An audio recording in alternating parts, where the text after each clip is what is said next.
Hey guys, আসসালামু আলাইকুম, myself Rakib Hasan. Welcome to my another vlog. দেখতে পাচ্ছেন আমরা সেই শাপলা ফুল তুলতে এসেছি।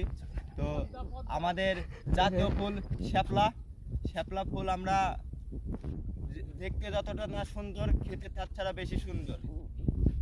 তো আমরা নিয়ে যাচ্ছি, ভেজে খেয়ে আপনাদের রিভিউ দেবো। কেমন লাগছে কাকু? ঘাড়ে নে বাঁচ, ঘাড়ে দুটো ছবি তো এ ভোগে আছে, ভোগে কোথায় ভোগে ধন যাবে?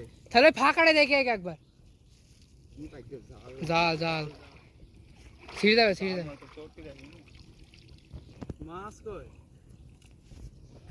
রুটি বেচতে হবে। আর তুই আর কি করবি? এখানে আস না यार, এখানে সুদা আসি বলছো, ফাঁকাড়ে দেখি। হাই রে, হাতে দিবি না, একটা দিবি না। স্যার স্যার নাকি সুদি ফেলবো দে? এ খাওয়া যাবে না? হ্যাঁ, নিচে না খাওয়া যাবে। আমাকে দিস কাইটে আমি ভেজে খাবো। তুই কি বলে কাট হবি নাকি? হ্যাঁ হবে। হ্যাঁ না, বলেছি ব্লগে যে রিভিউ দিতে হবে খাই। ও আল্লাহ, কতদিন পানি কিনা আবার। এ আরে তো পা মা পুড়ি গেল। কুদ যাচ্ছে আবার।